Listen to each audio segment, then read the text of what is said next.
नेकनूर पोलिसांकडून पत्रकारावर खोटा गुन्हा, 3 दिवसात कारवाई न झाल्यास जनआक्रोश मोर्चाचा इशारा. बीड प्रतिनिधी.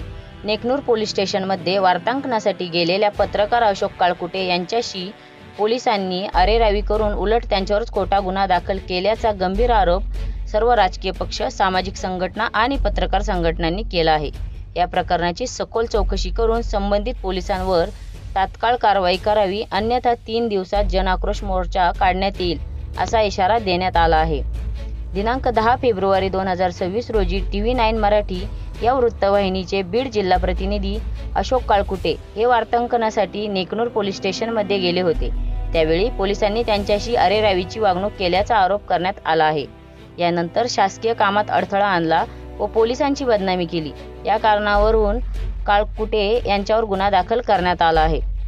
दरम्यान एका 17 वर्षीय अल्पवयीन मुलीच्या कुटुंबियांना पोलिसांनी मारहाण केल्याचा आरोप होत असून या संदर्भातील बातम्या प्रसिद्ध केल्यामुळेच पोलिसांनी मनात राग धरून पत्रकारावर गुन्हा दाखल केल्याची चर्चा नागरिकांमध्ये रंगली आहे. या घटनेचे काही व्हिडिओ देखील समोर आल्याचे सांगण्यात येत असून त्यामुळे प्रकरण अधिक गंभीर बनले आहे. नेकनूर पोलीस ठाण्याची कामगिरी यापूर्वीही वादग्रस्त ठरली असल्याचे नमूद करत नागरिकांमध्ये संतापाची लाट उसळली आहे.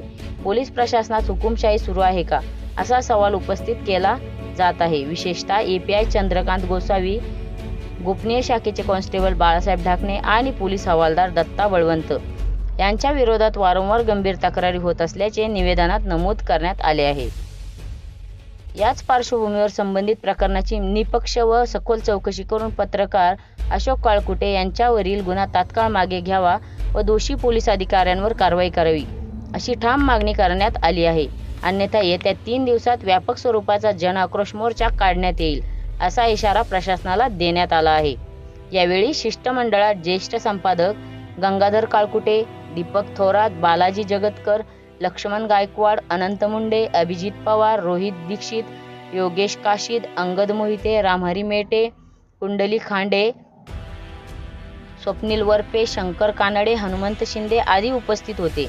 पत्रकारितेच्या स्वातंत्र्यावर गदा आणणाऱ्या या घटनेमुळे जिल्हाभरात तीव्र प्रतिक्रिया उमटत असून प्रशासनाची भूमिका काय राहते याकडे सर्वांचे लक्ष लागले आहे.